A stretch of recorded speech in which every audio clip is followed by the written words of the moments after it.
But now I've got to the point in my life where all of these franchises, they don't even have the top people working on them anymore. You know, you don't even have, I mean, God, Peter S. Beagle, who's a great novelist, who wrote The Last Unicorn, who wrote A Wonderful Story, A Fine and Private Place, came up with a story for Sarek. Where are those people? Why is it that we don't have science fiction writers writing Star Trek stories? Why is the writing staff churning out the garbage it's turning out? Why is Star Trek not attracting the best writers in the business? I don't know. I don't understand. And the thing is, we should have a show that's compelling, that should get people to talk, conversations, whatever. It's just disappointing to see what our great franchises are giving us. And, you know, the same thing is true of all these things. I find it just really, really disappointing. And I think that's where everybody's at. People want great stories well told. It doesn't matter how much they cost. I mean, if you could do a Star Wars story with 2 people in a room, I'd watch it. I still don't understand what the Sith want. Why do they bother trying to take over the galaxy? What are they going to do when they have it? You know, I've always joked about this, but I'm like, you know, I've always loved stories that I love the devil as an antagonist. I love possession stories. The Exorcist is my favorite horror film. But the idea that if the devil actually came to Earth and captured the planet and subjugated us, well, then what? What's the devil going to do next week? Fix everyone's plumbing? I mean, once the devil wins, where do you go?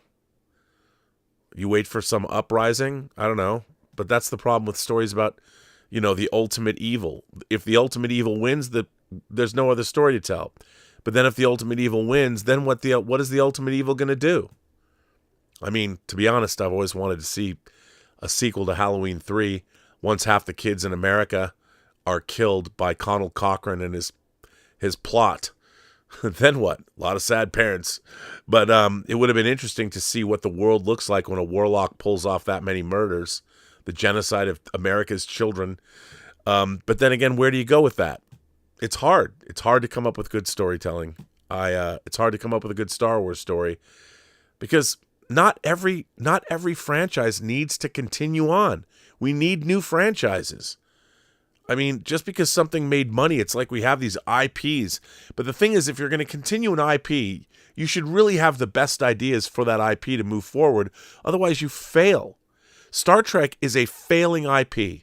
There's been very little, and I'll even say this, as much as I liked Picard Season 3, I liked it because I like where they took the legacy characters from TNG. It was really interesting. It was like a movie like The Professionals. You see all these old gunfighters come back, and it's interesting to see where they're at in their lives.